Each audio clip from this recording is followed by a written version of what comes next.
Good afternoon to our honorable guests, speakers, ladies and gentlemen, both on site and behind the screen. Welcome to the e-seminar organized by the Faculty of Social Science. I am the MC of today's seminar, Claudia Wong. I'm a PhD candidate from the Department of Sport and Physical Education. The theme of today's seminar is COVID-19, Social Science in Action. Due to the outbreak of COVID-19, it raises a wide range of impact towards our society, both in a micro and macro level. Therefore, today we are very honored to invite professors and doctors from different departments of our faculty to share their studies and professional views on the effect of COVID-19. For today's seminar, first we will have all the speakers finish their sharing, then we will be having a Q&A section at the end. Therefore, if you have any questions throughout the seminar, please hold your question until the Q&A section. Before we start today's seminar, may we now invite Professor Chung Park Kwok, Associate Dean for Development of the Faculty of Social Science, to deliver his welcoming message for us. Professor Chung, please. Hi, everyone. How are you? So on behalf of the Faculty of Social Sciences, I would like to welcome all of you to this seminar. And I'm also very pleased and also thankful to welcome colleagues and students and the audience from the public to joining us through online. So the COVID-19 actually is a century pandemic which caused catastrophic damage to the world. Up to today, there are 6.63 million people were confirmed infected, and 391,000 people were killed by this virus. In order to find ways to combat this virus, researchers from all over the world, from all disciplines, actually have been actively doing research on this new topic. Within these few months, this morning, when I hit the WHO's website, found that it already over 27,000 research papers being published on this topic. As a caring university, HKBU, led by our president, Professor Roland Chin, and also VPRD, Professor Kwok, has encouraged colleagues to do more research on this topic and join the global research team in this endeavor. So today's seminar is an extension of the webinar, actually being organized by the university in the title of Combating COVID-19 Hindsight 2020, which already organized on the 22nd of May this year. So today we have 6 speakers from 6 departments joining the team to present their views and also the research findings so that we can share after the seminar. Then we have a Q&A section. So I hope all will stay to the end of the seminar so that we can share your comments, your view, and also give our comments, okay, on those research today. So we are thankful to have our colleagues joining together to present this seminar. I hope you will enjoy. And thank you very much. Hopefully next seminar we are going to organize after this seminar. We will inform you in a short time. Okay, thank you very much.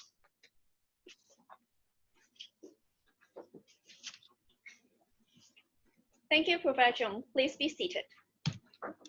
So without further ado, may we now invite the first speaker of today, Dr. Kelly Koo from the Department of Education Studies. The title of her sharing is Smart News Projects Under COVID-19. Dr. Koo, please.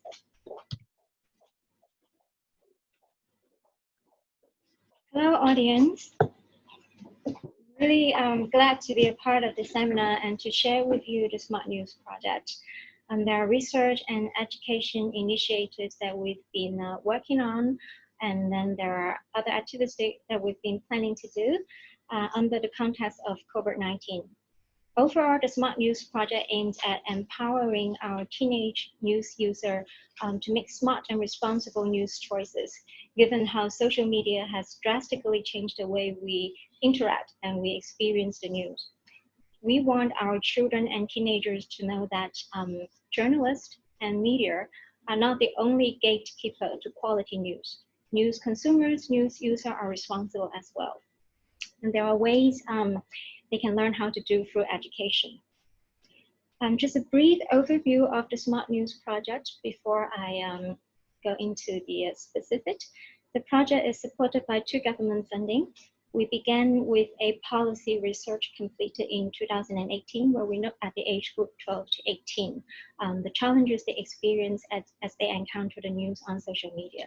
We put forth some policy recommendation to the government, and then we extended the project to an educational intervention with a narrower age group, targeting those of 12 to 14, because our research suggests that this age group tend to be the most vulnerable.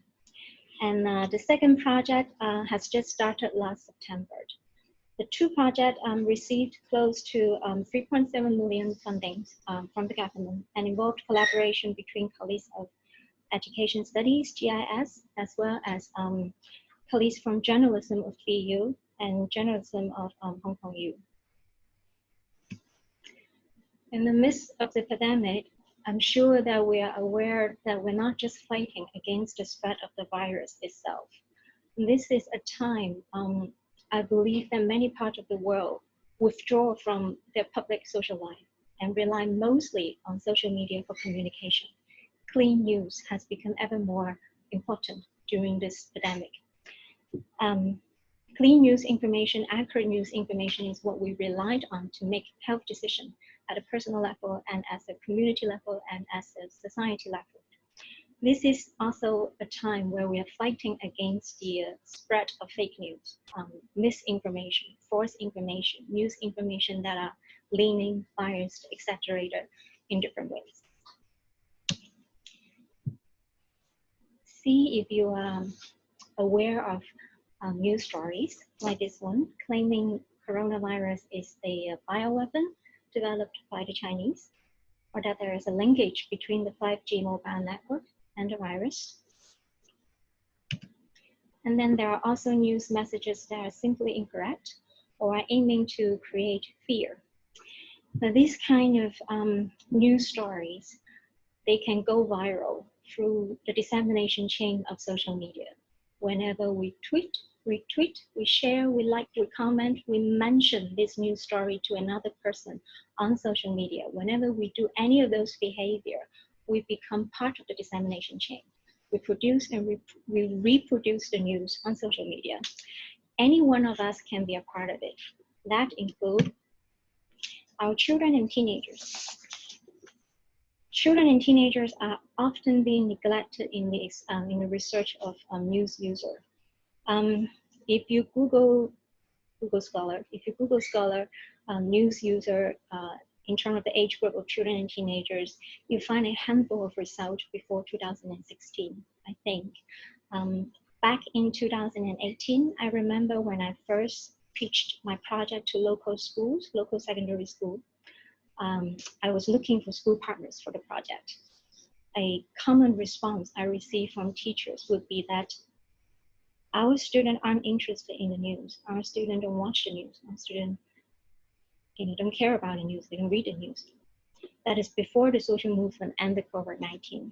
Now, those teachers are half correct, I believe.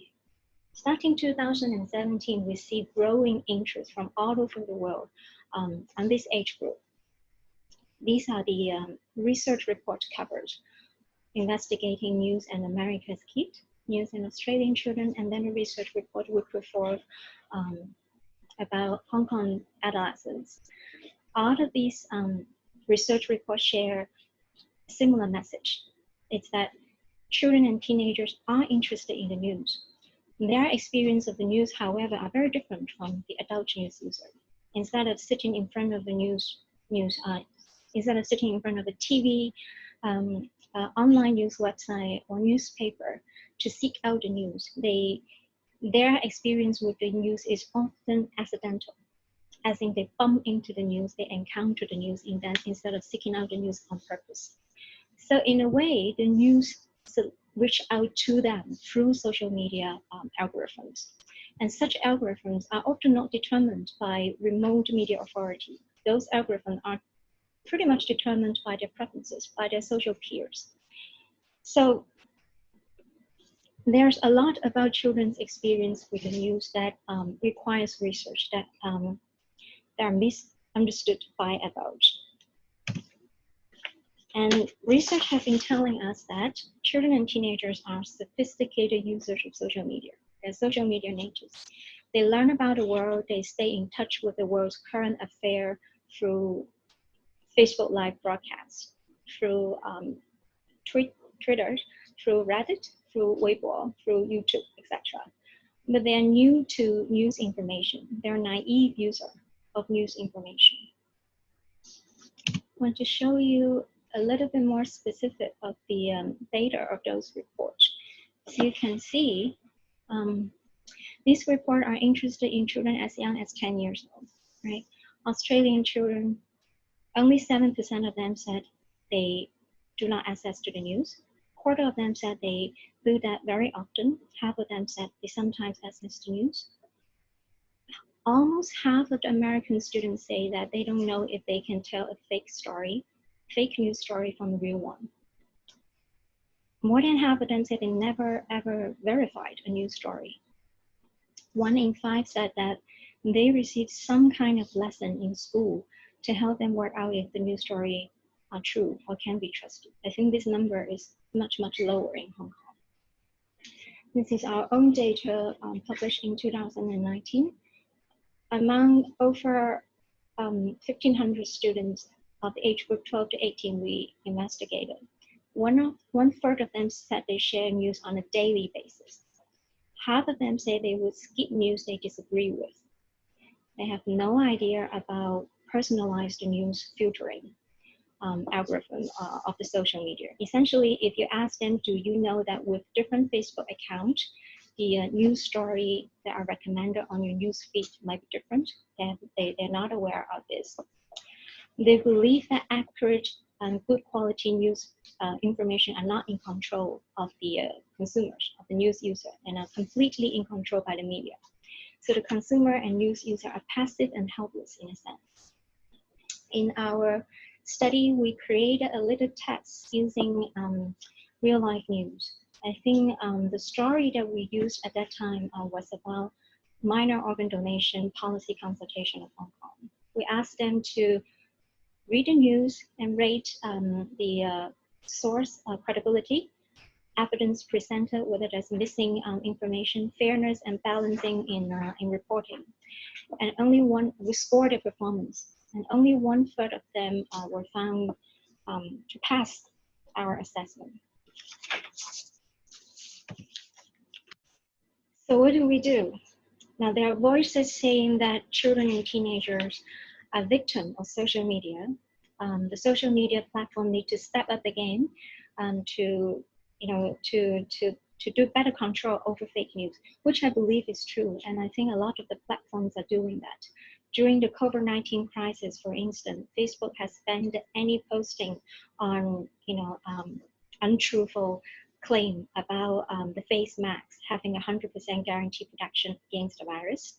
YouTube is doing the same. Any video that claim that has unsubstantiated medical claim will be banned. So they are doing better control in terms of information quality. And then there are voices that say, what about restricting our children and teenagers? What about restricting them and just not allow them to be on news platform, etc.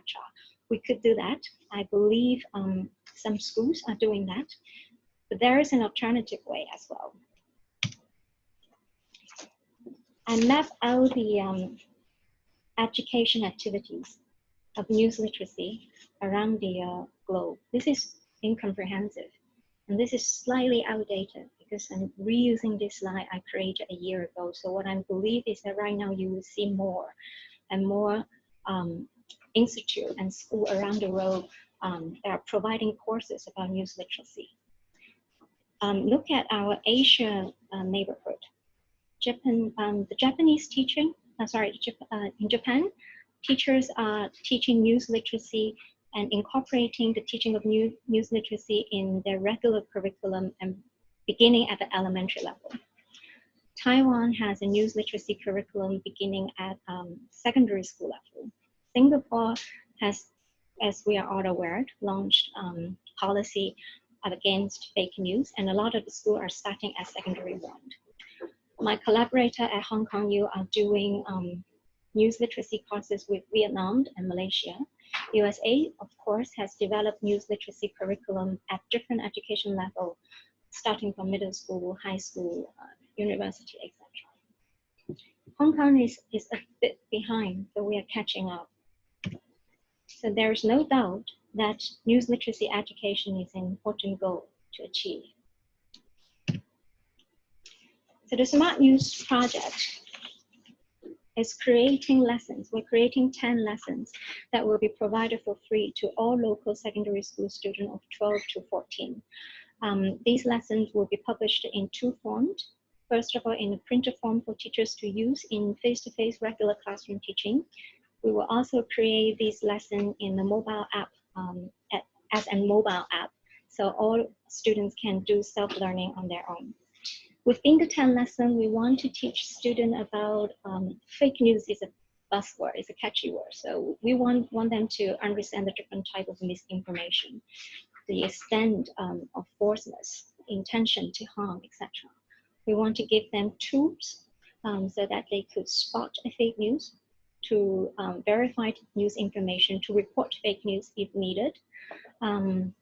We want to help them to be aware and to deal with maybe distress or other emotions that could be triggered by a very overwhelming situation such as the COVID-19, etc. We're beginning the trying out of some of these lessons hopefully in July and August. There's been some hiccup because of the class suspension policy, but we're still in touch with a few schools to see the trying out of the program. We're hoping to see the trying out of the program to be launched in this summer. And I didn't put it here, but essentially we're teaching critical thinking skills about news. We want to introduce to students two concepts: fairness in reporting and then balance in reporting. So how journalists should stay true regardless of their personal belief, and how a news story should give different side of the story equal amount of time and space in the news coverage. We want them to be aware of this concept early in their education and in their experience with the news. In terms of research, the model we put forward is quite straightforward. This is a model follows Peter Fodor's model of media literacy.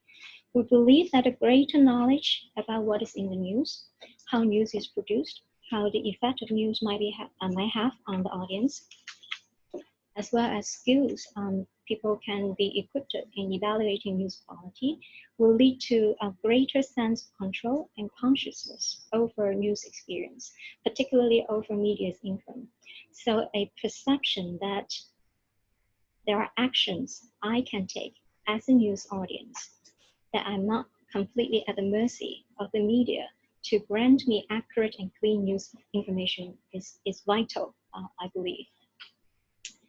And then the higher the knowledge, the skill, the control, the perceived control, the higher the awareness of fake news and the motivation to combat fake news using different strategy and at different levels.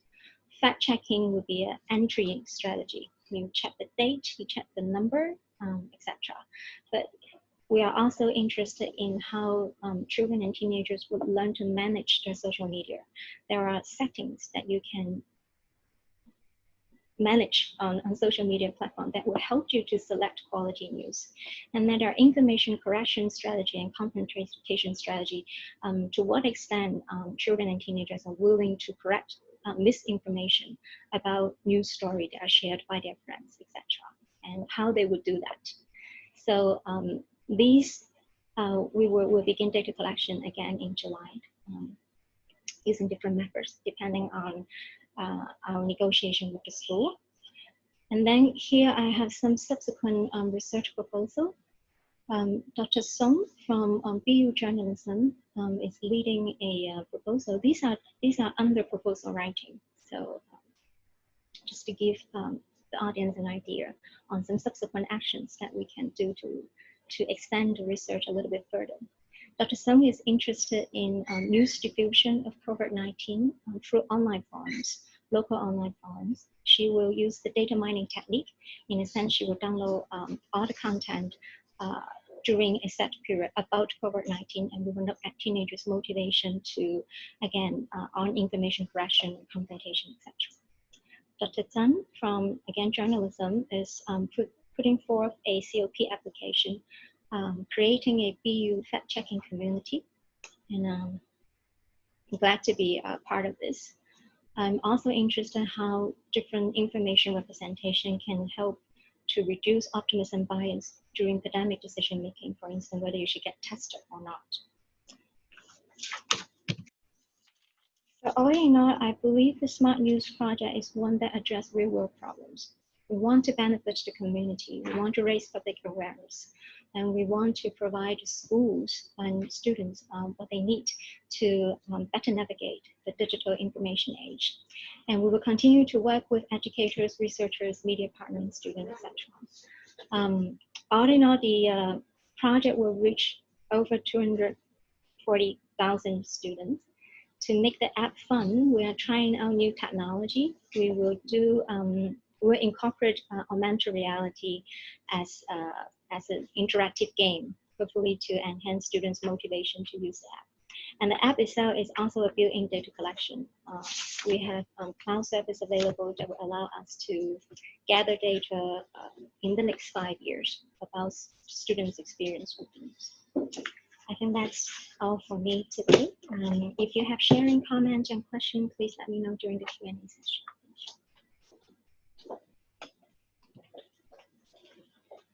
Thank you, Dr. Koo, for your inspiring sharing. Our next speaker is Dr. Dionysios, STIVAS, representing Professor Cole from the Department of Government and International Studies. He will be sharing with us the power and societies in the pandemic, COVID-19 related activities in and around government and international studies. Dr. STIVAS, please. Thank you. I'm here on behalf of Professor Cole today to present the activities of the GIS department in the context of COVID-19. I will begin with presenting some research projects, some bids that we have performed, especially under the AXA grant. I will go on with presenting to you an ongoing seminar that we have. It is ongoing in May and in June. Some international conference we will try to organize next May, subject to budgetary requirements, of course. And I will close with highlighting interviews and engagement by the members of the GIS department, again in the context of COVID-19. With regards to the research projects undertaken or proposed, there are two of those. The first one has been proposed by myself and Dr. Martin Chung, and it is about governance and the management of COVID-19 from a governance perspective. The other one is proposed by Dr. Kan Yi, and it is about civil society, civil initiatives in mainland Hong Kong and Taiwan, and addressing vulnerability. So in the project that we have proposed, we will try to examine how different administrations, especially those in Hong Kong, in mainland China, in the UK and in Taiwan, apply different containment tactics, from a governmental perspective. We will try to answer why some states, like Taiwan or Hong Kong, were more effective in controlling this outbreak than other states across the world, especially the UK and currently the United States or Brazil, very ineffective. To do so, we will try to examine, we will assess the role of the mass media, how the mass media contributed to control or not controlling the outbreak, what was the role of the general public, and of course, what was the role of leaders and leadership. The motives of leaders to assess this outbreak the way they did. We'll try also to answer whether the question of the prioritization of human lives over economic consideration is the approach that maximizes the welfare of the society. And when we speak about maximization of welfare, we do not mean the economic welfare, but generally the welfare of the society. In her research project, Dr. Kan Yi, she tries to map the civil society initiatives in 3 administrations, namely Hong Kong, mainland China, and Taiwan, and how these initiatives assisted the most vulnerable members of the society in the current outbreak. The target groups of her study are policymakers, governments, international organizations, and of course the civil society groups. Apart from research projects that we hope we will get funded and we will be able to perform them, we also have an ongoing seminar series that started in May and will finish in June, having 4 parts. The first part took place on the 21st of May. Professor Kabestan spoke to a relatively wide large audience, about the Chinese political landscape in the shadow of COVID-19 crisis. Very interesting seminar. The week after, on the 26th of May, myself and Dr. Zlivinsky, we mentioned the relationship between governance, COVID, and securitization, and how COVID is perceived as a global security issue.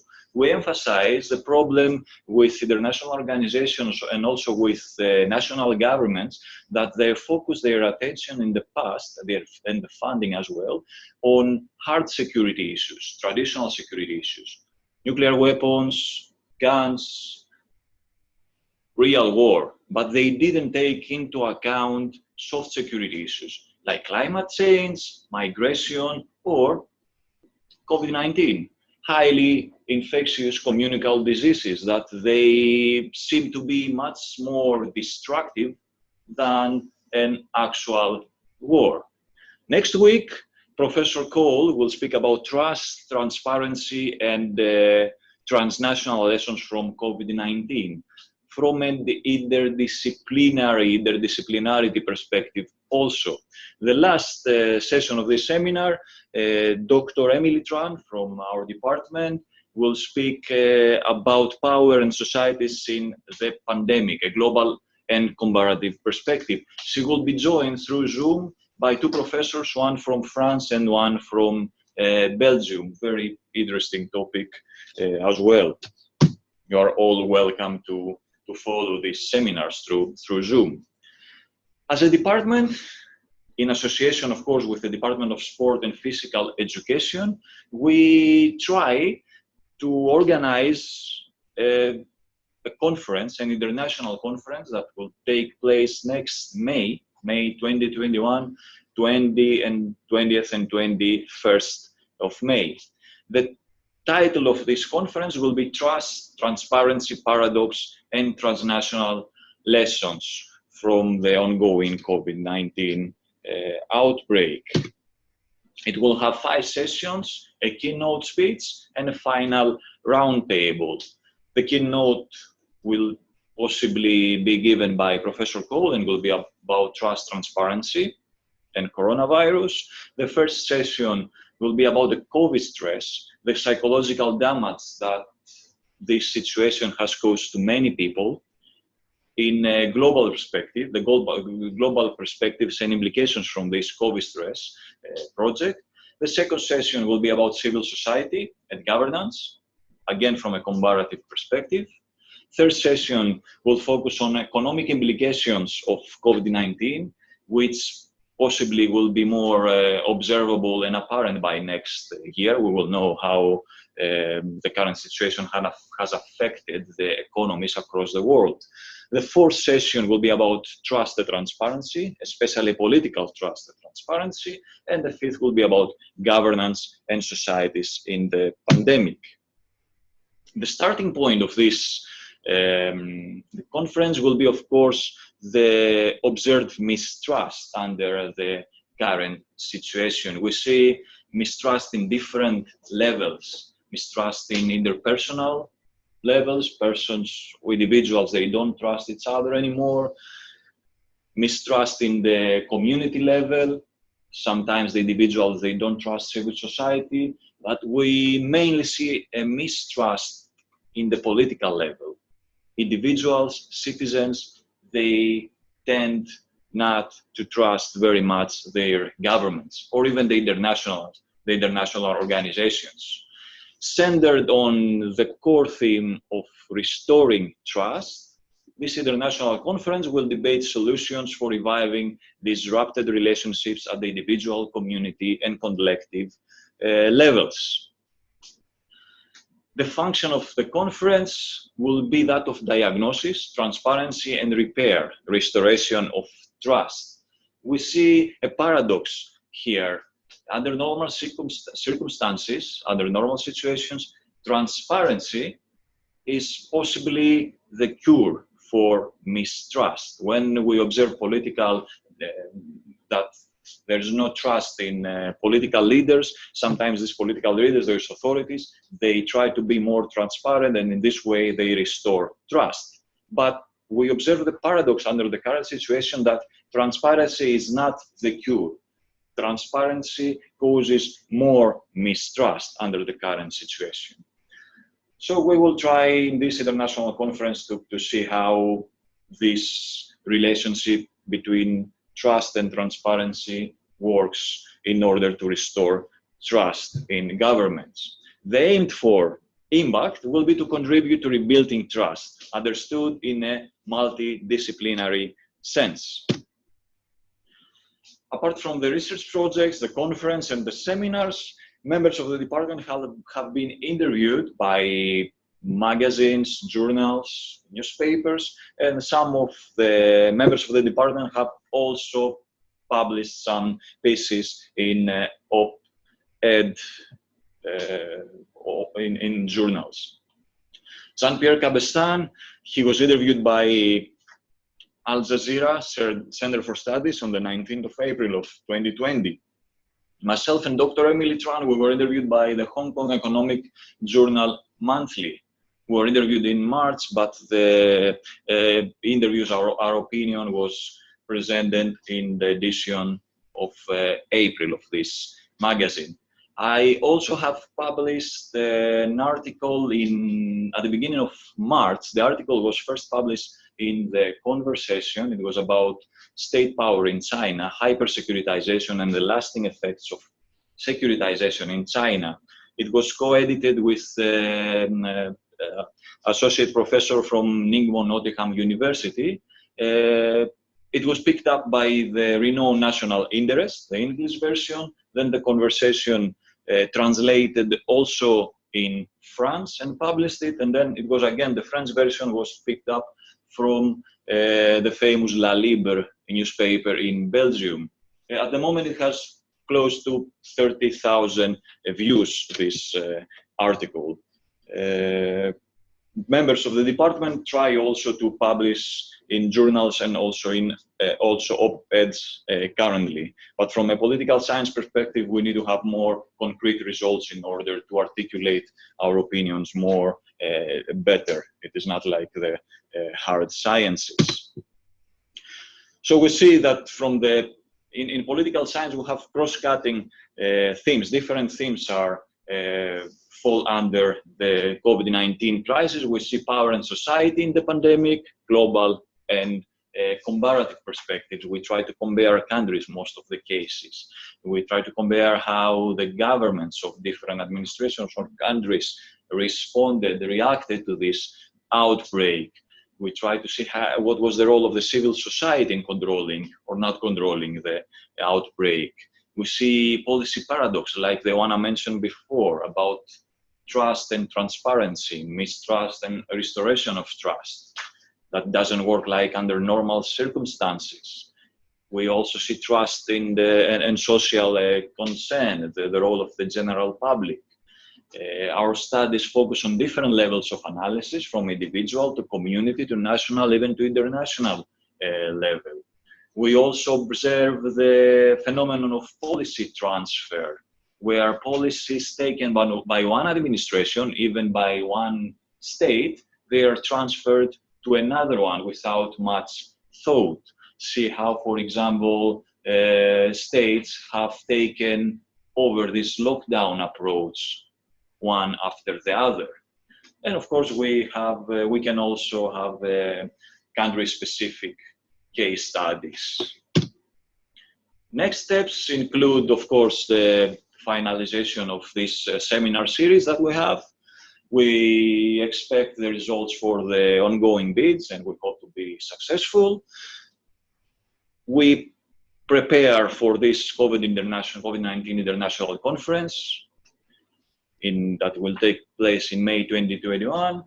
And the members of the department will disseminate more media interviews. And also, we recently met with a delegation of the European Union to Hong Kong and Macau, and we discussed possibilities to have in Hong Kong Baptist University, after, of course, the lockdown is raised, the possibility to have experts from the European Union to speak to the students of Hong Kong Baptist University. Thank you very much, and I'm looking forward to your questions. Thank you, Dr. STIVAS. Now let us invite our next speaker, Professor Julian Baker, the head of the Department of Sport and Physical Education. His sharing is titled as an overview of recent and current research in relation to the COVID-19 pandemic. Professor Baker, please. Thank you very much. Good afternoon all. It's a lovely day, nice and warm, nice and cool in here. I just want to share with you some of the research we've done recently in relation to COVID-19. And I want to show you a few papers that we've published and outline some of the research findings. The first study we're going to look at was recently published in Environmental Pollution, a nice journal where we looked at the effects of the COVID pandemic on air pollution.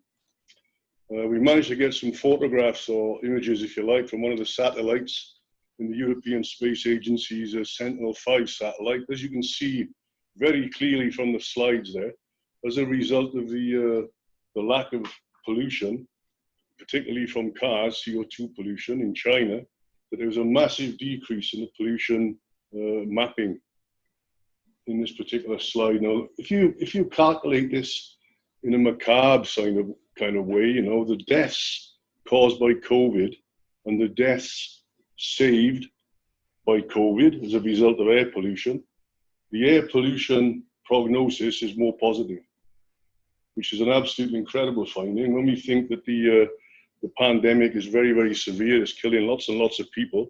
But in relation to air pollution, it's saving lives. It's saving lives, which is an extremely interesting finding. And the journal itself was very keen to get this data off us, actually. This was done in collaboration with a group in France and a group in Germany involved with the European Space Agency. So further research, published projects and recent research developments. This study was a paper looking at risk management and analysis for the coronavirus in Wuhan, China. A very, very interesting paper. The main findings were that special funds really should be set up every year for emergency handling of epidemics when they break out. That doesn't happen currently. And it's worthwhile thinking about that for future epidemics. I'm sure we will get a few more. We may get a second wave, third wave, fourth and fifth of the coronavirus as well. Point 2 there, regular training on disease prevention and control should happen. The managing department should be looking at psychological interventions, perhaps websites and broadening information in relation to the general public of the effects of the pandemic. There's obviously a huge amount of fear about the pandemic in the individuals, the populations of all ages, from adolescents right up to aged populations. Point 3, we need to establish a monitoring and reporting system, very, very important to provide up-to-date information. And as we've heard previously, some of the governments were definitely caught out when this pandemic hit, you know, because they weren't prepared about it. So a better information system may have helped that. And point 4, a very important one, we believe, was the development of a district health officer, an emergency assessor system who could deal with the issues of the virus directly. We're up to speed on all the problems, working in collaboration with the hospitals and the health officers, etc., etc. to monitor and report on the development of the disease, a specialist individual to do that. This second paper was a risk prediction of the assessment, duration, infections, and death toll of the COVID and its impact on China's economy. We predicted via mathematical equations and computer-generated analysis a couple of predictive equations. I'd just like to share them with you now. The first one there is a predicted number of patients. You can see the confirmed patients and the predicted patients. So the alignment is extremely very close there, as you can see. So the model worked very, very well in predicting the number of patients. And bearing in mind, this data was published in February. So it was before the actual figures were known, the full figures. The next one was the suspected cases. Again, a very good alignment, a very, very good match. And also this was published in February. So quite remarkable, really. And it was based on the SARS model that hit China a few years ago. And this one was the predicted number of deaths. And this was accurate within about 1%, I think, in terms of the prediction outcomes. So remarkable, really. The computer-generated programs and the mathematical modeling used worked very, very well indeed, and was able to predict very closely the actual events that occurred. The paper itself was featured on the cover of the management of the magazine there. So I think that graphic is extremely interesting, really. The designers came up with a real good job. This gave us huge publicity, of course, because the work was done in this institution. And because it was on the cover of the magazine, it promoted Hong Kong Baptist very powerfully indeed. The Collaborators, it was a very international collaboration, as you can see here. I just thought I'd put that up just to show you that it was very widespread and worldwide. You know, Australia, Oxford University are on there, Thailand, Portugal, China, of course, and the other one, a strange one on there, I thought at the time. Well, not strange, but two from Australia, one from Brisbane and one from a different place. So, yeah, very, very good. International Collaborators, huge study, great publicity for us. Now, this one was very interesting. We thought we'd look at this. It was a review article to look at the benefits of exercise on influenza, really, which is related to the epidemic that we've got now. There wasn't any information, of course, as you'd expect on COVID. So we looked at exercise and influenza, which is closely related to the COVID disease itself. We found that in influenza patients, if you exercise at a moderate intensity, you increase your immune function. Your immune function is increased if you work at a moderate intensity. If you work at a high intensity, you tend to decrease the immune function, and the high level of exercise increases the potential to catch influenza, or in this particular case, COVID. So although exercise is thoroughly recommended, you've got to make sure that the exercise intensity is correct to allow us to maximize the potential for immune function development. Now, interestingly as well in this, we also found that people who were aerobically fitter had a better response to a vaccination, i.e. the vaccination was most successful if you were aerobically fit. The potential to take on the vaccination and benefit from the vaccination was enhanced in aerobically fit individuals. So that's just a little schema about moderate intensity exercise. Moderate intensity exercise increases immune function, and it's greater in the elderly than the condition versus sedentary individuals. So it's for all ages, not just for young people or middle-aged people. Exercise is good for all age groups, and it does benefit immune function. These two second papers were published in the Journal of Public Health, in the Canadian Journal of Public Health. We looked at the impact of guns purchased in America as a result of COVID. That was a very strange subject, but there was a trend, a powerful relationship. And of course, when people buy guns, people get killed. People get killed or injured, take up beds in hospitals that could be used for patients with COVID. Wow. So that's a very, very alarming figure. And there's a nice slide coming up next for you to see, I believe. Americans are 25 times more likely to die from gun violence than residents of other nations, okay? Now, if they've increased the weapons sales by a massive percentage, this figure is going to go up over the COVID period. A lot of it is linked to insecurity.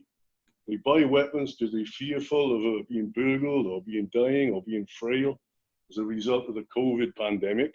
So they buy weapons to protect themselves. This schema is from the New York Times. As you can see, look, when Barack Obama was elected, it went up massively. In 2020, the guns sold in a coronavirus outbreak has gone up exponentially, as you can see there. Massive, massive increase in gun sales. There was 1.1 million guns sold in the Obama election. Coronavirus outbreak, more than double that. So a massive implication for death, for hospital beds, for usage, and that's what it costs. Incredible, 6 million. Each gun death averages 6 million in total costs for one death. For one death. So all that is extracting away from the money that could be spent treating the virus, treating patients, finding a vaccine, investment in health, etc., etc. So we thought that was a very interesting topic area and worthy of investigation, and we managed to publish 2 papers talking about that and investigating that area. Ongoing research projects that we're currently involved in. We've mentioned this one briefly, the COVID stress project. This is a global project that we're involved in with France as the PIs. This is a worldwide collaboration with universities all over the world. We're expecting around about 1 million respondents to the project. So the publication potential and grant potential for this project is absolutely massive. It's a study looking at the psychological implications in the main of the coronavirus, you know, feelings of fear, feelings of isolation, feelings of victimization, where people that wear masks on a train cough, you know, and everybody looks at you. That kind of situation. We've all been there, I'm sure. And so it's a very, very important study. It's based on all ages, all genders, and the network created is absolutely massive. As I said, it's a global study, and we've got it linked up with most of the universities across the world, including America and places like Iran and Iraq, which is very exciting, and some in India as well. When the data comes in, it'll be a huge problem to write that up, actually, but an exciting one, you know, a very exciting one. We are the co-PIs on the project, and France are the leaders on this particular project. We had a really exciting time changing some of the questionnaires from French into Chinese. So we had to go to French to English to Chinese, you know, which is a pretty difficult thing to do. I wasn't involved in that, of course, because I can't speak Chinese, as you all know. But the people that did that worked extremely hard, and it was a very rewarding time. So this is an absolutely fantastic project, really. That's the sort of things we're going to look at, some of the variables there. Cognitive ability, emotional ability, physical and behavioral performance. And these are interlinked to a certain extent, you know, they are sort of inextricably linked together. Emotional stability, I suppose, is a very interesting one in this. We can ask a lot of questions about that. And some people actually feel guilty about the virus in relation to the fact that if they're professional care workers and people have died under their care, they feel quite guilty about it, you know, and it's certainly not their fault, they can't help that, but they do feel guilty about it. So we've got the issues in relation to the psychological markers, the types of professions that the people are involved in. Are they, you know, working class people? Are they professional people? Are they on the front line? Are they aware of what's going on? Are they just totally isolated? So a huge, huge amount of different data sets from people of different backgrounds. So it's going to be a very, very interesting study indeed. We are involved in several other studies that have recently kind of started, or starting to start, if you like, or embryonic, or whatever word you want to use. But I just thought I'd outline some of these to you today, really.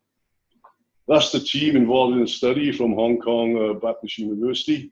Very, very good team, some good researchers there, and very exciting developments in relation to the actual study itself. So we're very pleased to be involved in it, very excited about it. And the logo there, the Hong Kong Baptist University logo, is now featured on all the websites of all the collaborators around the world. So great publicity for us and a very, very exciting study. So thank you very much.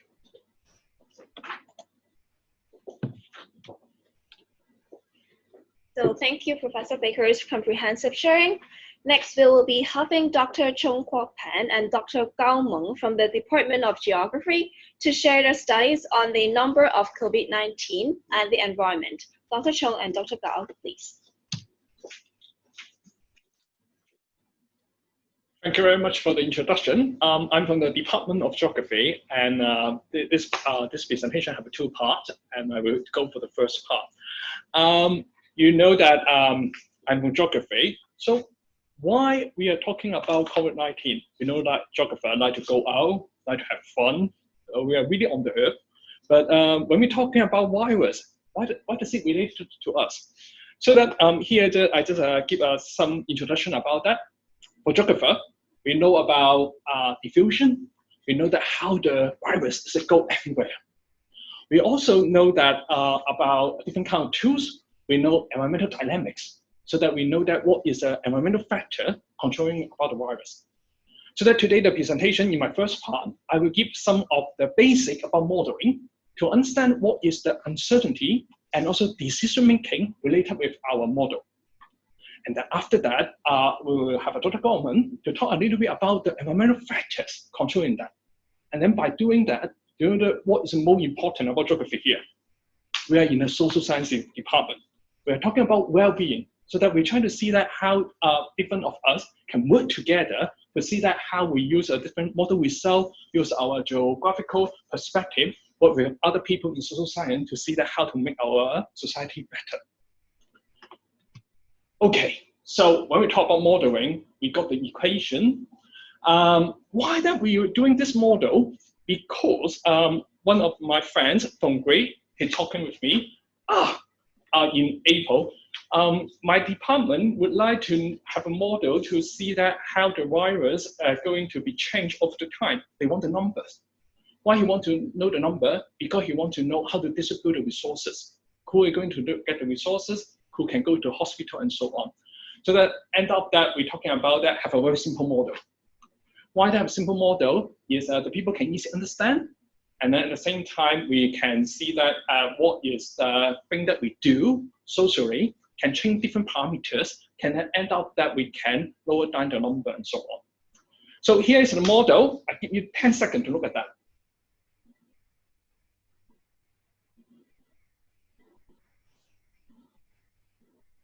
I already say that this model is very simple. It's just only two parameters. The first parameter is the R. If you're from the UK, you already know that this R is talking about that how fast this wire is going around. And Boris Johnson already told you that we need to keep this R lower than 1. So that this is the R that the people always talk about. And in this model, another very important parameter is talking about the carrying capacity. This means how likely the whole society being infected. In this model, when you see here at the moment that if we just assume this is a fixed number, we'll get to the fitting like that. However, this kind of parameter can also change of the time, change in different time. Why that we can change? Maybe we got social distancing measures, or we maybe wear masks. All this will affect our R and K. So after we noting this, I would like to know that although I got the model, I got the result, but I also want to talk a little bit about uncertainty. Why do we want to know about uncertainty? Uncertainty is extremely important because it will going to affect your decision as well. So that now, here, I just showing that the data. In fact, the data, we can have 2 different ways to look at it. We're talking about every day, how many of the cases. Or we can accumulate the data to be the curve in here, so that we got number of the cases, or we accumulate to be a curve here. So in these 2 sets of data, although they are from the same frame, from Germany, talking about total number of the cases, or each day how many cases, however, you will see that one set of the data, in fact, is an easier model than the other because have less data uncertainty. But when you look at this one, you immediately know that if I fit the model, I will use the left-hand side to look at the accumulate because you got less uncertainty, because you've got less variations from the data. Okay, I know that we are on Zoom. It's difficult to have interaction, but I try. Now, I got this model here. In fact, when I fit the model, I can have 3 different possible models, A, B, and C. Now, this data at the time is in April. That is all the data I got. And I can fit the model. I can have 3 different possible outcomes. Now, if you were me, which one you will pick? My friend in the group really want, hey, tell me, how what will happen in June? Although I will got the result in the June, I will show you now later. But before that, I would like to see that if you were me, which model you would tell him? You would tell him the A model, B model, or C model. And also, why do we only just pick one model? When we talk with the decision maker and so on, they only just want one model. You can't tell him A and B and C. So now, if you were me, you will pick A, B, or C. What do you think? Anyone can tell me? A or B or C? C. C. I did the same thing. I take the C because when you see the C, I will use here. When you see the C, in fact, have the less uncertainty. I fit the data the best. I take the C. Also, the people at the time want to flatten the curve. However, the best fit, what you can see here. That is very interesting. In fact, maybe we should tell the people that we got uncertainty, even they take all the measures in Germany to look down the curve. So here have some of the summary here. From this model, we can see that the good fit may not be the best solution. And in fact, it does have a lot of uncertainty. Also, different parameters get very different results. And then the social factor is extremely important so that the modeler, although we know that what the data tell me the best, but when we make the decision, we need to talk with each other. We need the social science help us. And here, another thing, in fact, is we can see that what is called flatten the curve from this figure, you probably see much better now. In fact, some of the model, I got a result that I got a peak very quickly. If we got the same case, but the R is different, we end up that we got different result, so that we can talk about that. Have you heard about that? We are talking about second wave. This means that it's going to another peak is coming. What is going on, in fact, is this model is not going to work for second wave because I assume the parameter is constant, and then when we reach the peak, that will be the end. So that, in fact, what we need to do, we maybe need to think a little bit more about that, the longitudinal model. At the same time, if I need to write a paper, I probably put the result this one because at the time, although I don't have the data, now I got the result, and then I fit the model, the validation is very good, and then when I put this to the paper, and that will get published. However, I would like you to look at this part to see that what I'm saying.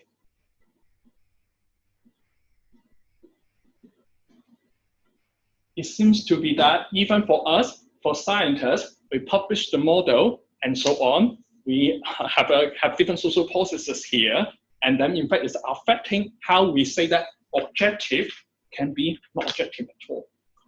So that when we got all this together, what we are trying to do now, in fact, is here have some take-home message. We mentioned about that today. We want to talk about uncertainty. Model, in fact, have uncertainty, and we need to make difficult choice. However, the choice whether we make it good or not, in fact, you need to think about the society well-being, and then we need a conversation here. You listen to the period of the other faculty member talking about that. We need trust, transparency. In fact, all this material can use together. Also, when the people tell you that my model is perfect, although, yeah, you can trust him, but at the same time, need to have more conversation. What exactly your model talk about? And then when we put all this together, the result can be very interesting. However, that may be not enough because we mentioned about we want to know about uncertainty and non-stationary. So that I will pass the time to Dr. Gauman to talk a little bit more how different environmental processes can affect our model. Good afternoon, everyone. Meng also from Department of Geography. So I'm taking over the second part about the transmission of COVID with climate conditions. So the purpose of this study is based on we'd like to know if summer comes, if the transmission of COVID would be lower or not. And we still remember that during the outbreak of SARS, a lot of studies, they concluded that the higher temperature would lower the transmission of COVID because the similarity between SARS virus and the COVID virus. We also suspect that this might be modulated by climate conditions. And then we would like to estimate the transmission speed of COVID and how that would be influenced by climate conditions. A key question for these kind of problems, how we can better estimate the transmission speed of COVID.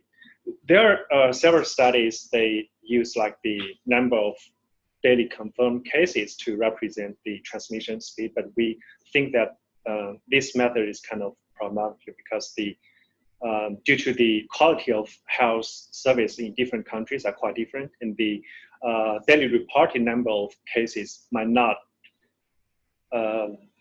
represent the real infection.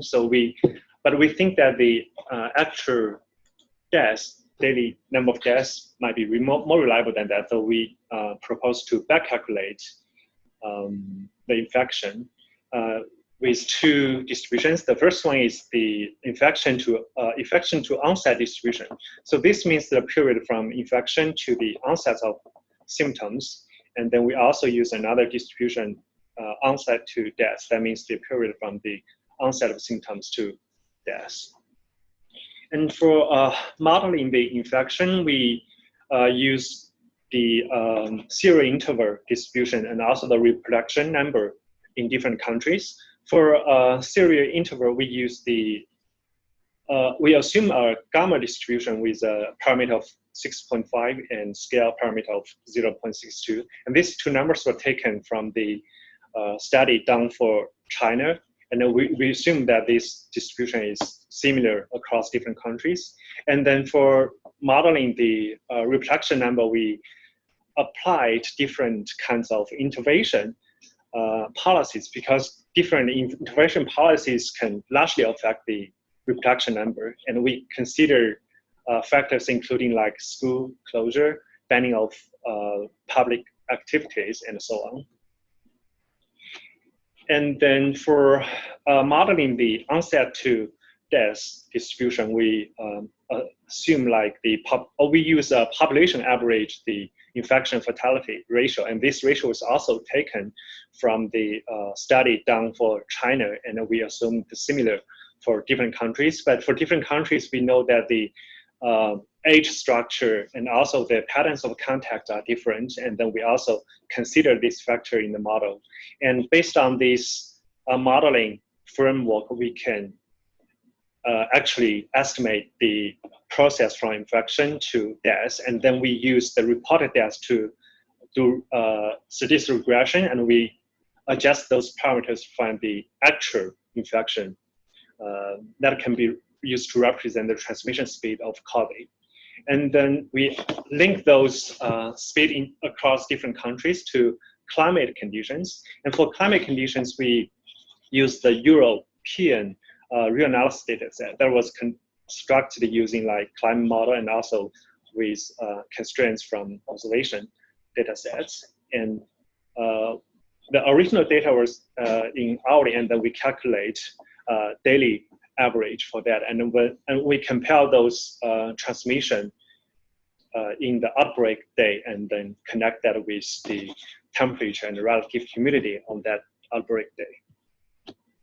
And the first picture shows the basic reproduction number, and this can be used to represent the transmission speed across countries. We can see that from this table, we can see that the transmission speed is actually quite different across different countries. We observe that, for example, like in tropical regions like Thailand and the speed is lower, and in like moderate warm regions like European or USA, the transmission is higher. But also we observed that the transmission speed in Nordic countries, very cold regions like Finland, the transmission speed is also lower. And we conclude that the transmission speed might be modulated by climate conditions, and is faster in moderately warm conditions. And the transmission can be lower in very hot regions or very cold regions.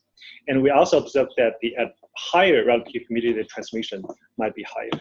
And that might be explained by the roles of particles, because the growth of particles is highly related to relative humidity. And then we use the variance of relative humidity and temperature. We build like a linear regression model, and we found that variance can be well represented by relative humidity and temperature.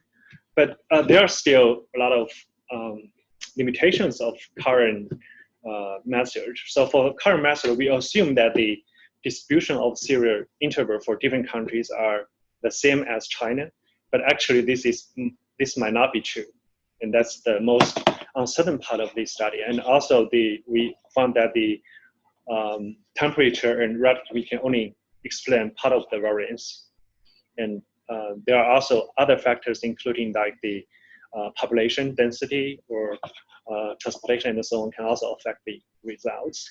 And currently we are also working on updating the current method. The current method assumes that the distribution of serial interval for different countries are similar.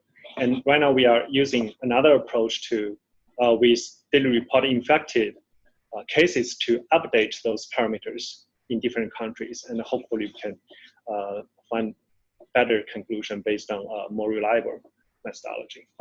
That's it. Thank you. Yeah. So for us, that in fact is, look at this picture. We really want to that if we have a chance that we can come back together, and I hope that we can do it again. And I'm trying to see that how that we can share our knowledge and then work together. Yeah, happy to. I hope that you're happy to work with the topic. Thank you.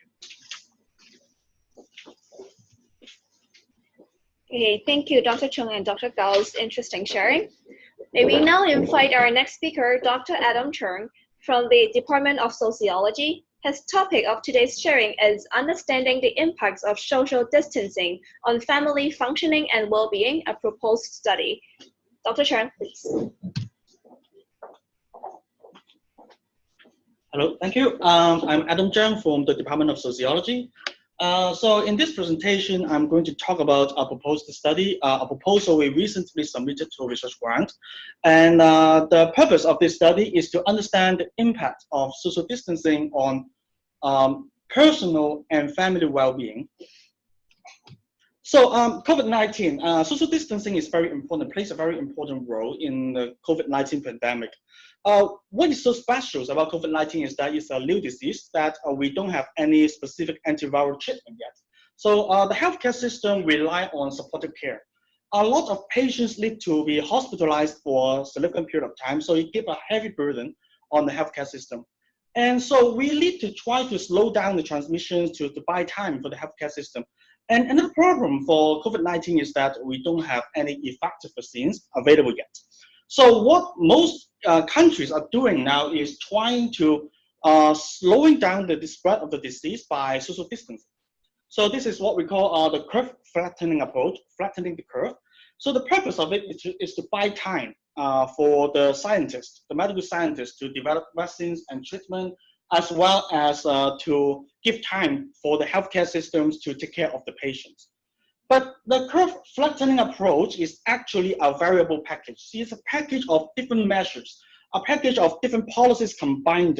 And it is a variable because if you look at different countries, there are different measures. Okay, so some countries may, may adopt a more intensive and extensive package for social distancing, and for other countries, other societies, maybe the policy package are completely different. So we are actually talking about a combination of different policies. So for curve flattening approach, there are three main goals. For the number one is that it is to slow down the accelerations of the number of cases. Second is to reduce the peak number of cases and related demands on hospital and infrastructures. And the last goal is to reduce the number of overall cases and the health effects. So these two curves actually represent without and with intervention. But of course, there are many different ways how we try to flatten the curve, right? So maybe we can adopt a very intensive social distancing measure, stay at home, you must stay at home, or something like that. Or basically, you can just restrict the number of gatherings, etc., etc. And the intensity and extensity of the measures may affect how much we can flatten the curve. So the question is, when we adopt these social distancing measures, we know very little about the impact of these measures. And maybe at the very beginning, it seems like not very problematic, because it is just the first month that you endure social distancing. But after months, now it seems that we have to practice social distancing for 2 months, 3 months, or even more. So the questions come to us is that whether social distancing is a sustainable measure. What kind of package we can endure, and what kind of package actually we cannot endure for a longer time. And this is an interesting question to me, but the problem is, it seems that we do not have a well-established framework to look at the sustainability. What is the capacity that we can endure social distancing? So to look at it, in this proposal, I will try to narrow down to conceptualize the capacity for society to endure social distancing, to measures about the individual's willingness to practice social distancing and the ability to endure social distancing for a significant period of time. I think for a lot of discussions for social distancing and flatten the curve approach is that a lot of people make an assumption that the policy will be the practice. So when we have the social distancing policies that the government wants to implement, people will practice. But the question is, if you look at the United States, you know that there are already protests against the lockdown policies. People are not willing. Why they are not willing? Because it imposes a lot of very high cost on their livelihood.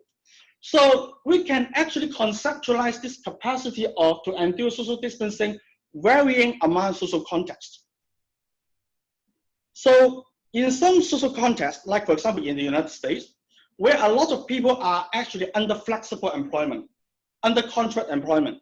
So when they are practicing work from home, basically they don't work from home, they're actually out of employment. A lot of people file unemployment in the United States. So the business environment may play a major role in the capacity for society to endure social distancing, as well as culture. For example, Italy, South Korea, a lot of people actually emphasize on family gathering. The importance of family gathering is very important for these societies. So in this society, when you impose a stay-at-home policy, it will cast even more dramatic effect on these people. And not only varying among societies, the capacity to endure social distancing also vary among individuals. So imagine if you are living in an aging society like in Hong Kong, if there are a lot of elderly who live alone, and for their daily functionings, they need to rely on service sector. They need to rely on the children who are not living together with them. Social distancing may impose a very huge problem to them. So a lot of people, if you're elderly, if you are young people, the impact on you from social distancing are very different.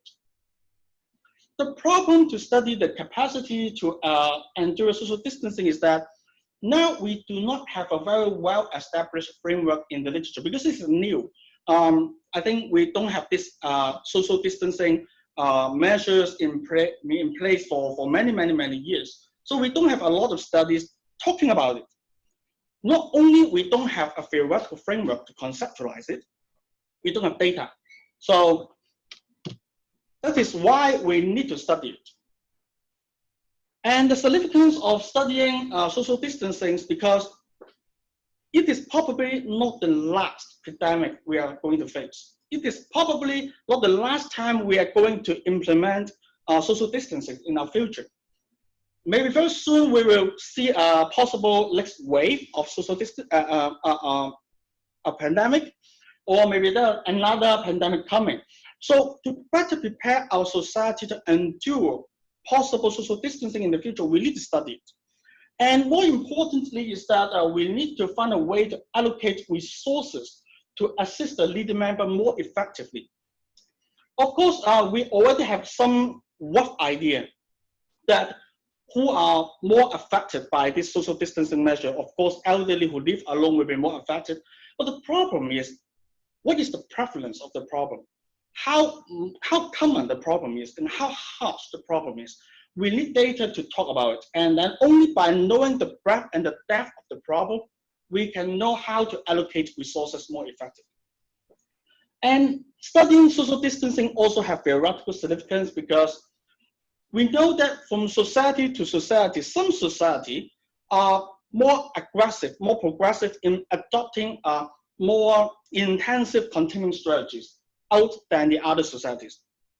Of course, there are many factors affecting the containment strategies adopted by the government.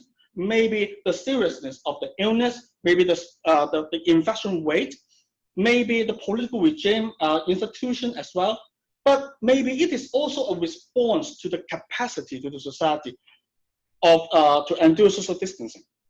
So if we understand the impact of social distancing on personal and family well-being, we may better explain why in some countries the containment strategies is more aggressive than in other countries. In the micro level, we are also finding that there are inequality in the COVID-19 pandemic. Lower class are more likely to get it and more likely to die from it. So why? Maybe it is related to whether these people are practicing social distancing. If you are not practicing social distancing, maybe you get a higher risk of getting the disease, right? So it actually provides a mechanism to explain some inequalities in the society. So in our proposed study, we just put a very basic framework to begin with because it's new to us. We need to take time to sharpen the framework, but we conceptualize the capacity to endure social distancing as the willingness and ability to endure social distancing, which is a function of how much impact of these measures on family, work, and other aspects of life. And these are, of course, related to social distancing policy. And it is a variable. So basically, the impact is affected by, of course, the individual and family and workplace and community level characteristics. This kind of framework can be used to explain the differences among across societies, as well as the capacity across individuals within the societies. So we submitted our proposal to a research grant. In this research proposal, we asked certain questions. Who are more vulnerable to the social distancing measures? How do people cope with the difficulties they face during social distancing period? And which measures are more particularly difficult to endure? And who are less willing and able to endure the measures? So this proposal, I asked my colleagues from the sociology department from HKBU to take part because my colleagues are experts in social networks and life course, and I'm myself a family sociologist, and we also have colleagues studying the economic institutions. So we're trying to look at the impact of social distancing measures from various aspects. So in this proposed study, it is a large-scale study which consists of 3 components. The first component is a comparative policies analysis, which tries to document the variability of the social distancing measure approach among different societies. So what is the variability of the approach across societies? The second part is a representative household survey. So we aim at collecting information from 2,000 households in order to provide quantitative assessment on the impact and estimate of the prevalence of the problem induced by social distancing. And lastly, we will also conduct individual and focus group interviews to collect experience and narratives about social distancing across social spectrum. And also we'll try to collect stories about how they cope with the difficulties. So because of time, I cannot really go into the technical details. But I just want to point out that what is the innovation from this study is that in other societies where they have panel studies, panel survey, it is quite easy for them to assess the impact from social distancing, because you can compare the family functioning and well-being before and after social distancing, because they are already conducting panel studies. But in Hong Kong, we don't have panel studies, at least not available to the public. So it is very difficult for us to assess the impact of social distancing. What we can only do is a retrospective cross-sectional survey. But there is a limitation for using retrospective survey. So what we are trying to do is also implement a survey experiment with a factual vignette design. So because of time, I'm just trying to skip all the technical details. So you can imagine the flattening the curve approach is basically a combination of different policies. So there are different dimensions of policies. Okay, maybe school closures, workplace closures, non-essential service closures, and other lockdown stay-at-home policies, etc., etc. So there are different dimensions, and in each different dimension, there are different level of intensity. So you can imagine when we are trying to assess the impact of these measures, in the retrospective manner, we can only assess the overall impact, right? So in factual survey design, we are trying to randomly assign the scenario with different combination of the measures, with each dimension as a variable, and then we will use this randomized assignment to test out the impact of each measure as well as the combinations, the interaction effect of these dimensions, so that we can understand better how people may perceive the difficulties in performing their family functionings and well-being for each policy scenario.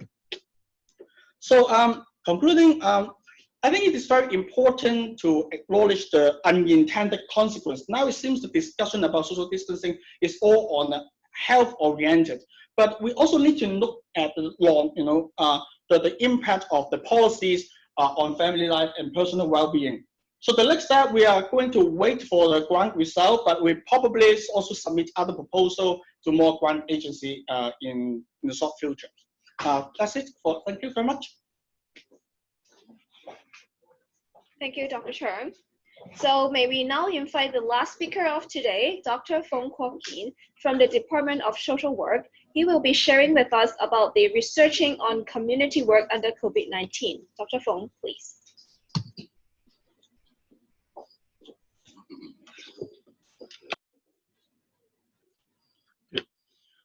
Thanks, audience, particularly your patience for staying, till the very last section of our presentation. I'm from the Department of Social Work. I'm KK Fong. This section is actually about the research and the related activities of this research. The research is focusing on community development under the COVID-19 pandemic in Hong Kong. We are exploring the strategies of empowering the community and the use of ICT.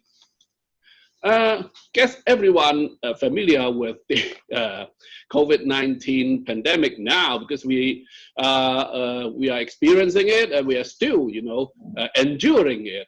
But what what features of this pandemic, of interest to this research include, the lack of health protection materials, the rising unemployment, which affects, the financial situations of households, particularly the low-income households, the lockdown, and the resulting family conflicts.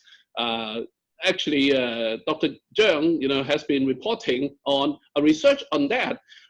For this research, we also have this kind of concern. The lockdown and the family conflicts, we heard a lot about the parenting issues, the caring burden, and domestic violence, all kind of conflicts in need of attention. And the stoppage of the social services and under, the context of social isolation. This kind of impact or this kind of negative consequences to the needy group is among, the concern of this research. Particularly, we are from the social work profession. The increasing significance of digital technology is also a phenomenon we noticed that is quite interesting to for further exploration as an academic and as well as a social work professionals. So the disadvantaged groups are affected. Those who provide service, those who are supposed to help the service users, the disadvantaged group, the workers, they are also affected as well. So we are in this kind of situations that the service users are affected and the workers who are helping them are also, affected. For those unfamiliar with the, the kind of service we're talking about, the community development service, we just give you a very brief introduction of it, but I'm, really concerned about the time, so I just, skip it without really, give you a very, details about, the service. Or for this research, all we concern is those service we are referring to those standalone service program alongside other social welfare service programs funded by the government.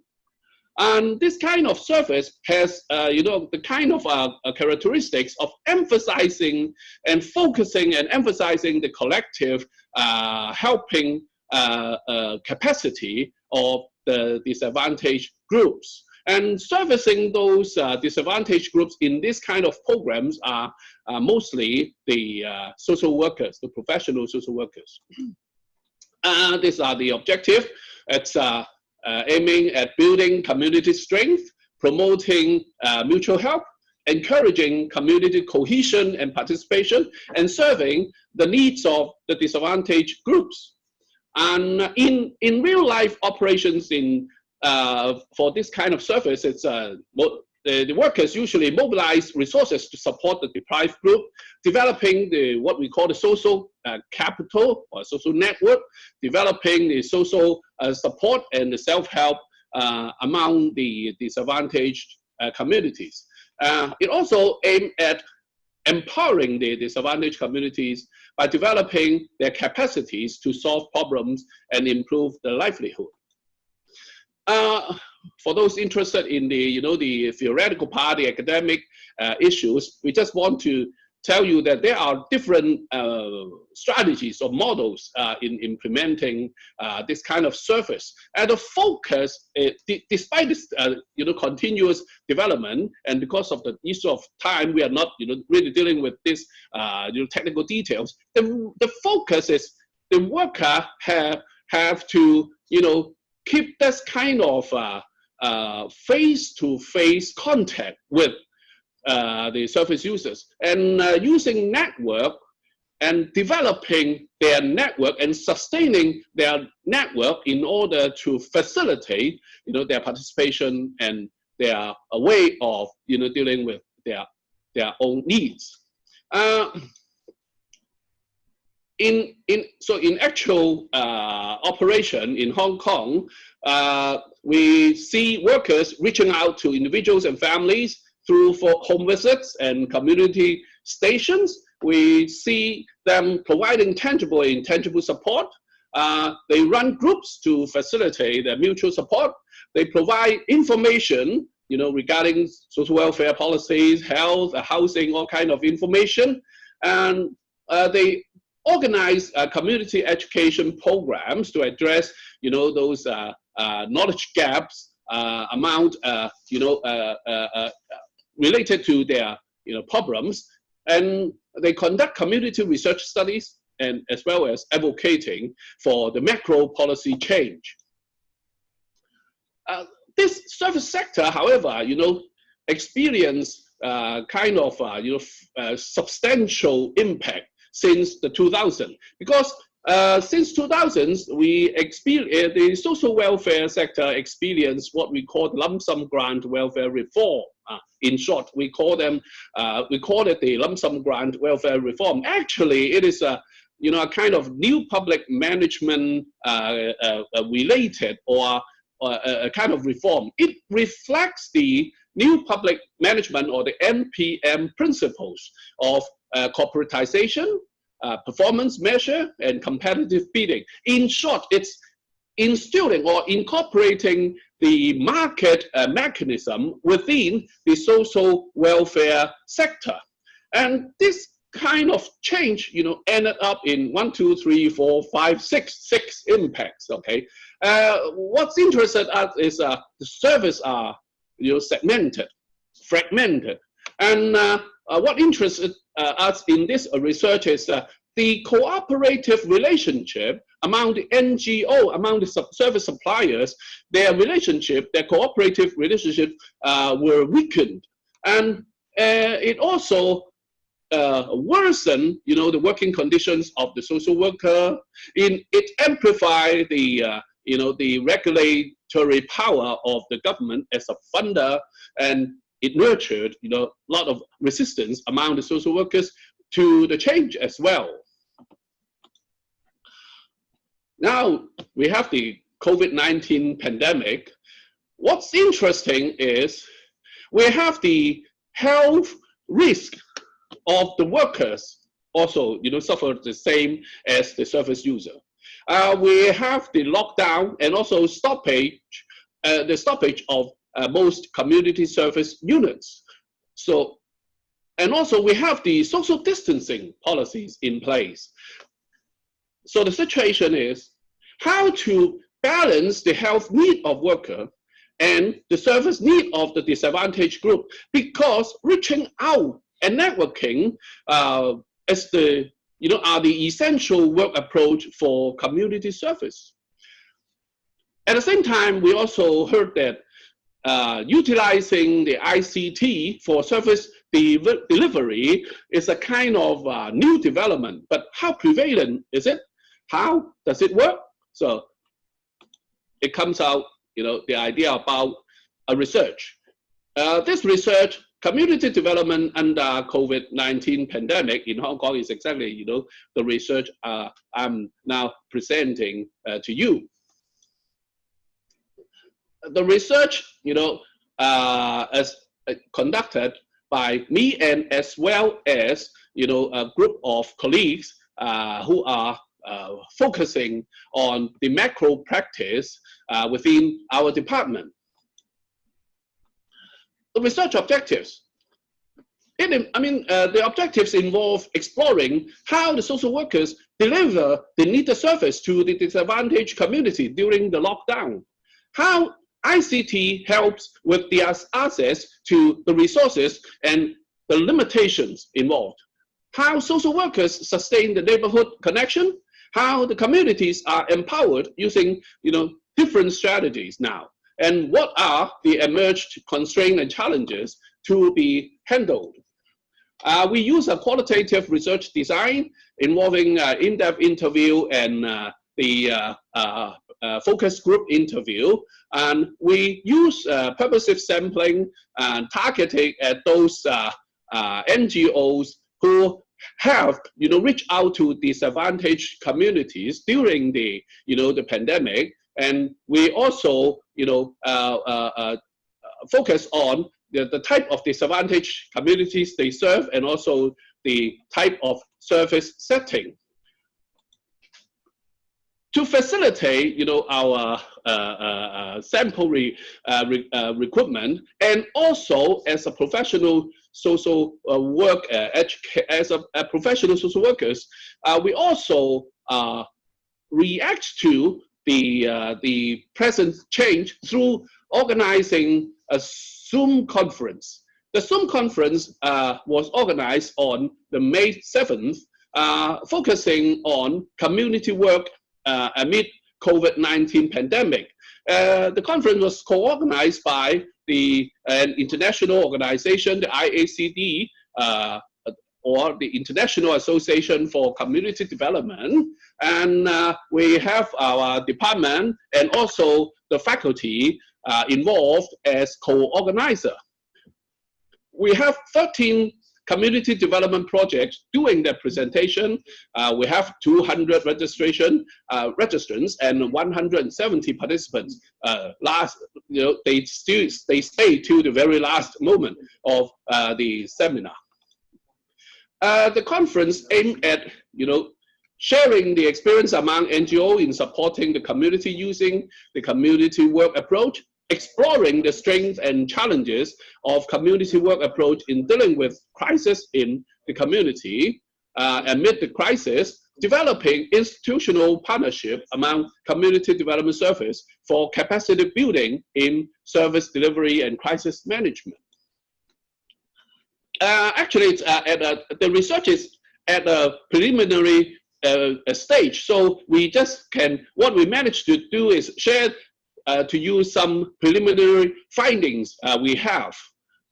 We managed to identify 5 themes relating to the community work approach. For those interested in the academic part, we noticed that there are different innovative measures coming out. We hope that and after the research and we finished our data collection, we can have some theoretical development relating to the innovative measure. And the second theme we notice is active utilization of the ICT to reach out for and network with the service user for service delivery. Is a kind of a new approach identified in this research or at the present moment. And the third theme is the dynamic mobilization of communal and societal resources and social capital to cater for the needs of the disadvantaged group by the workers. The workers also, the NGO and workers also actively link service user to different helping professionals to address their burning issues, particularly those related to knowledge about the physical and mental health. And the last theme we notice is the development of collective capacity and facilitating empowerment of disadvantaged communities in different ways by the workers. I deliberately, pick out 2 themes and share in a little bit more detail with you. The one is about, the using of ICT. This kind of active use of ICT to break the constraint of social distancing is used by the workers in Hong Kong, but also we noticed that similar developments happens in the US and the UK as well. What interested to us as a researcher is the digital inequalities persisting in Hong Kong actually affect this kind of new strategies. And we see the workers reach out to service user and deliver service like counseling, group meeting, training, and tutorial sessions for children and adults, and even designing games and activities for users of different backgrounds. We also see social workers actively exploring resources via the internet to develop all kinds of training materials. We see the significance of smartphone, but digital inequality in Hong Kong means that we have many disadvantaged groups, members. Their access to the ICT facilities is not that equal. In a sense that we see that each family has one digital device, but they have to share that device among the family members. So all kind of problems come out. One of the problems we noticed relates to that sort of cyber security or the cyber criminality. We have the disadvantaged group members. They they were cheated by the people through what we call the internet platform. Their digital, the abilities to serve the computer surface, the computer space have all kinds of problems. And the other piece of findings we want to share to you is we noticed that there are a lot of calls for continual exchange among community practitioners. Even they have that kind of suggestions of decentralizing the exchange networks to even to the district level. And the good thing for the real world is we have a working group now organized by an umbrella association, the CD network of the Hong Kong Council of Social Services, to deal with the challenges. But one thing, at this preliminary stage, we have the feeling, we have that sort of thinking that this kind of asking or demand for developing a kind of institutional structure to facilitate the cooperation among the NGO has something to do with the negative impact of the new public management related reform. In the old days, before the reform, the relationship among NGOs are more cooperative. Now, because of the competitive bidding, well, the relationship severed. And also, we also noticed that the supervisory role of the government before the reform tend to be more active. But now, all we can say is it's extremely and substantially weakened, and it leads to what we call this kind of calling from the practitioners for the this kind of institutional setup. The last part is about the challenge we experienced by the disadvantaged group we identified. 1, 2, 3, 4 groups of challenge. One is about the use of digital device by the disadvantaged communities. Yes, they have one, but not enough. Yes, using the digital device needs a lot of knowledge. They are not that familiar.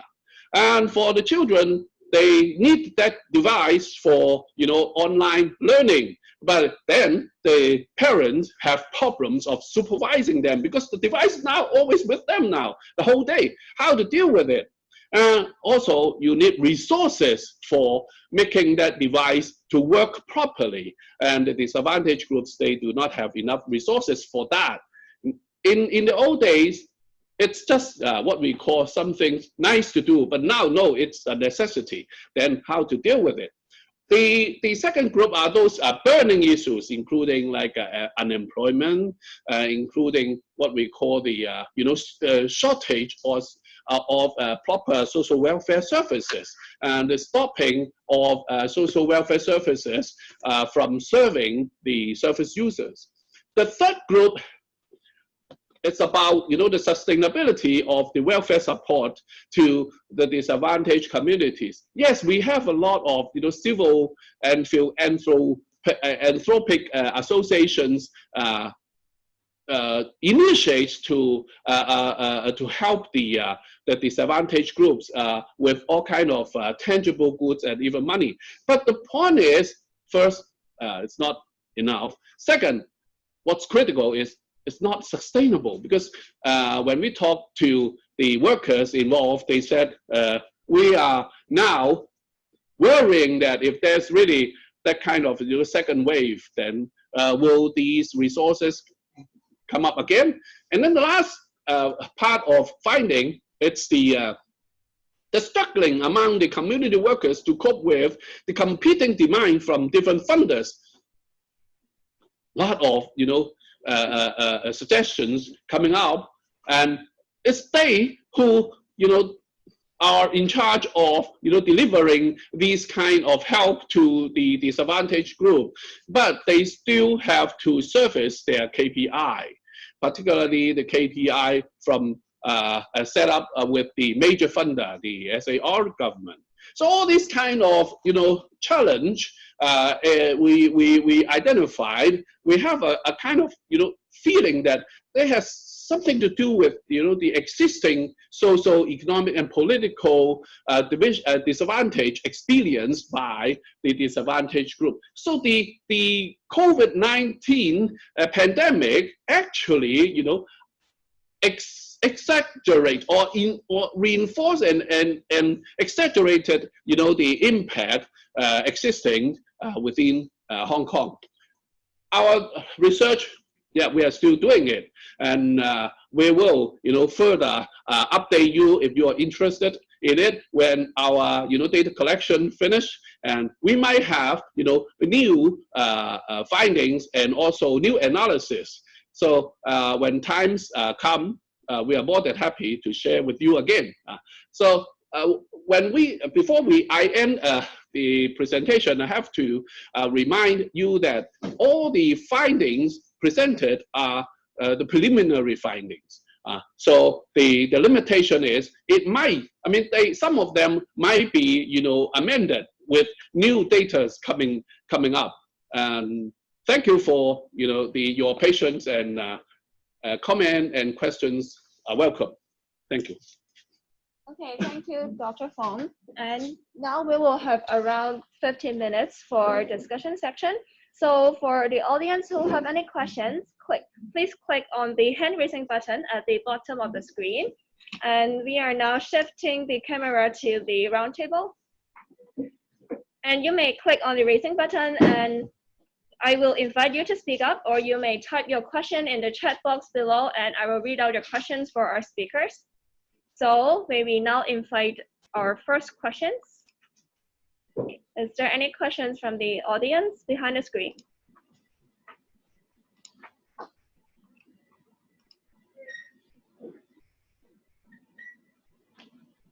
So probably Claudia, probably is it some written questions already Yes. in the chat? Yes. And there is a question for Dr. Gao and Professor Baker that she is wondering how the social distance policy and lockdown affect the research conduction. How about Dr. Gao, you will respond to the first question? So in this model, we assume that a fraction of reproduction number will be reduced if you consider like social distancing. So we consider actually different intervention policy, and we gave like different fraction reduction to those policy in terms of reproduction number. In this model, we conduct in this way to consider the impacts of different interventions on the transmission of COVID. How about a question to Professor Baker? Yes, it's the same question also, whether it will affect the research conduction during the lockdown. Our research is primarily questionnaire design at this stage, so it shouldn't affect it that much because people can fill in a questionnaire if they lock down or isolate or whatever the case may be, so it shouldn't be affected particularly. Okay, thank you, Dr. Gao and Professor Baker. And there's a raising hand from Yang Wei. So please accept the unmute request. Hello. Yes, please, Mr. Liang. Hi. Hi, can you hear me clearly? Yes, may you ask your question? Yes, first, thank you, professors and doctors. I appreciate your inspiring sharing. I'm a PhD from SP department. So actually, I have a question for Professor Baker. Yeah, because I have some considerations for this topic and hope Professor Baker can provide some suggestions. Due to the outbreak of the COVID-19 pandemics, we confront with difficulties to conduct face-to-face traditional interventions on health promotion, and also mentioned by some professors that using digital approach to deliver or conduct the intervention may be a potential paradigm for the future study.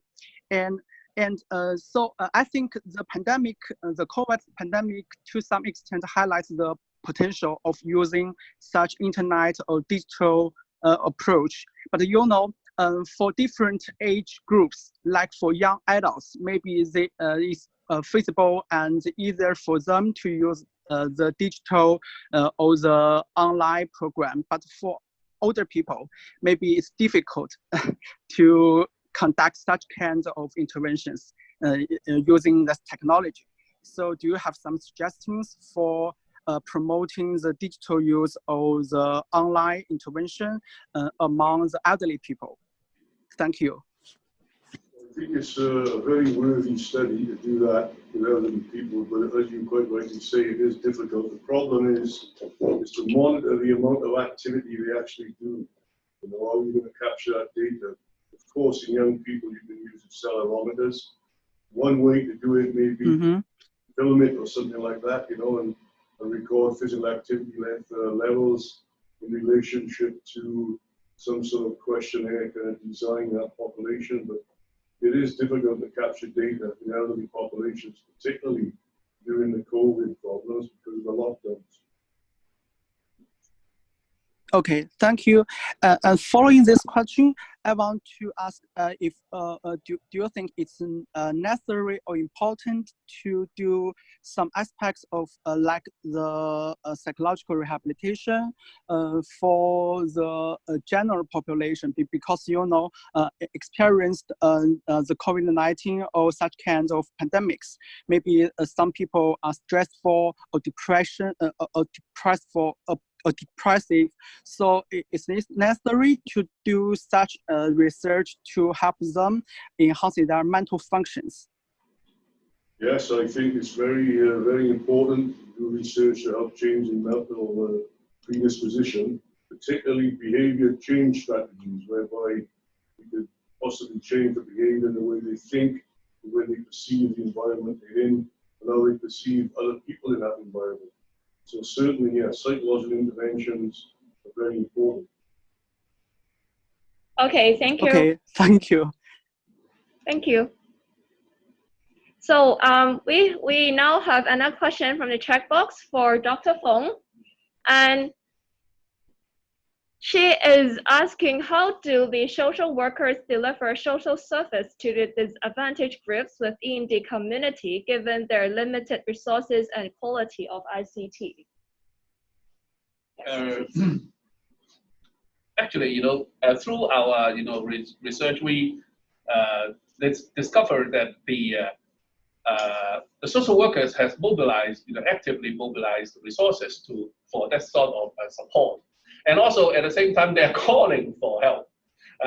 If there are people have experience in ICT and willing to help to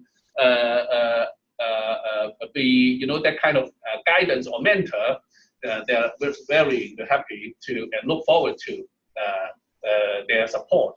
So now it's a kind of a very, what we call very initial way, or we call a very basic kind of support offered by the social workers. They just tell them what they learn, what within their ability to understand how to serve the internet platform, and then hoping that it would help the disadvantaged groups to survive, under this kind of situation. Okay, thank you, Dr. Feng. So we may have the last question, and we see a raising hand from Mr.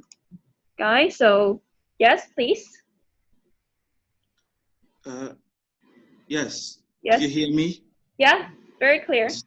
Thank you for the departmental collaboration. Just one of the students from the School of Communication, Department of Journalism. My question goes to Dr. STIVAS from GIS. Yes, I was just, my question regards the cultural context. You know, you talked about looking at different governmental tactics regarding how COVID-19 was being tackled or put under control. You talked about mainland China as the case study that you will be looking at in your research, Hong Kong, Taiwan. So in this research, are you considering the cultural context in such a way that your research findings would be embraced, for example, you know, by someone in Sweden regarding how they also handle their own COVID-19, and maybe someone in Zimbabwe in Africa, or maybe India. So are you considering this different cultural context with regards to your research, how your findings could be embraced in some way in these different jurisdictions, considering different cultural contexts? Thank you. Thank you very much for your question. Indeed, we take into consideration the cultural tradition and different values. These variables, we consider them, and we also consider the differences in the model of governance. Some are authoritarian regimes, some are liberal democracies, some are liberal democracies. We will try to create a model that will be applicable to most of the situations. It can be applicable in Africa, in Asia, in Europe, and in America. It will be very difficult, of course, but hopefully for such situations like COVID-19, all the governments across the world should take similar measures in order to have a harmonization and to make sure that there is an effective containment of such diseases all around the world. Thank you. Okay, thank you. So is there any questions? Is there any questions from the audience? For Dr. Kwok and Dr. STIVAS, and asking, might the current crisis and its aftermath have an influence on research conducted?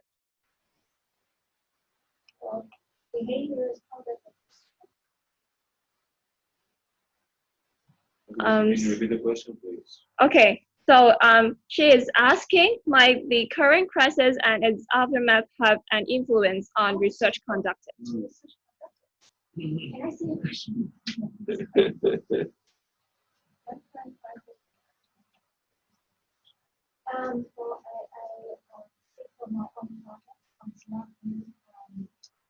What I'm seeing is academic activity, I believe. I think the post-COVID-19, we will see hopefully media of more. I'm hoping that post-COVID-19, hopefully we will see more unity in media in terms of providing news story and news reports that are aiming to decrease, eliminate stigma, discrimination, prejudice, etc. And I believe the news user will do the same in terms of the way they discuss the news, they engage with the news. I think all of these will contribute to a resilience after the COVID-19, hopefully. So I'm one area of interest for the future smart news project would be to look at the positivity as the outcome of the current crisis. Yeah, from my side, of course, it is an ongoing process, an ongoing crisis, and it can, of course, affect differently the ongoing research. From the research that I presented, there are proposals.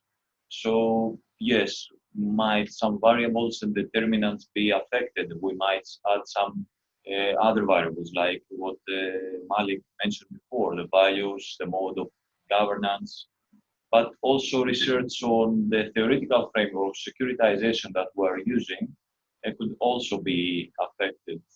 I think that no theoretical framework has predicted the dramatic effects of this crisis. Thank you for the question. Is there any questions from the audience? Any more questions? Okay. He didn't specify for which speaker, and why the number of cases of COVID-19 depends on the number of cases of previous days, just by looking at the models. I think this question is for Dr. Kwok and Dr. CHUN. When we're talking about the number and so on, we kind of thinking about the data is aggregated to be a parameters. So when we thinking about that, rather have when you ask this question, I think you're asking about the autocorrelation between the data. In certain extent, that the model have the power to include this kind of the characteristic unit. When we go to the environmental dynamics, and then you have the temperature and environmental humidity driving the models. So you're also looking at or you also in the model, we do not consider that just estimating transmission and then connect them with climate conditions. So we do not use temperature humidity and all that. Okay, but you at the end you relate to it. Yeah. But in general, that what happened in fact is those data we will use distribution to include the characteristic. But you also mentioned about that this could be a limitation of the current model that may not be that autocorrelation, that relationship structure can be really put into the model. Yeah. Thank you very much. Okay, thank you, Dr. Gao and Dr. CHUN. So is there any more questions from the audience? Okay, the time is perfect, and thank you again for all the participation. You can see that today the sharing is fruitful and from a different perspective from 6 of our colleagues. So in the future, we plan to organize more seminars, and if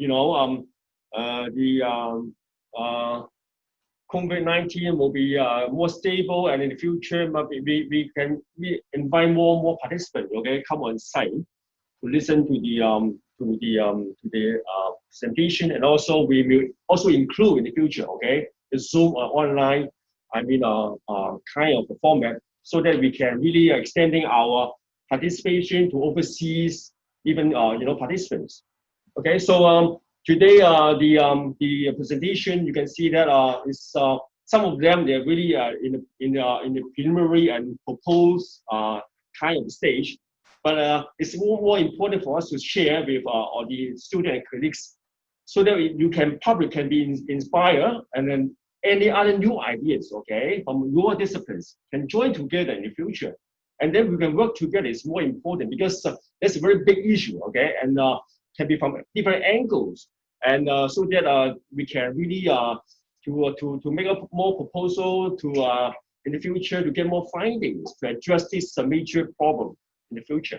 Okay, so today thank you very much for all the participants and all the workers to prepare for the whole seminar, and all the speakers, they really to share the insights of the research. And so thank you again, and good evening for everybody. Okay, and we will inform you, okay, in the future any seminar we are going to organize. Thank you. Okay, thank you for Rachel. So once again, a big thank you to all for joining us in this e-seminar today. And we would like to extend our appreciation to our speakers, guests, and participants. Wish you all good health. Thank you. Bye. Bye.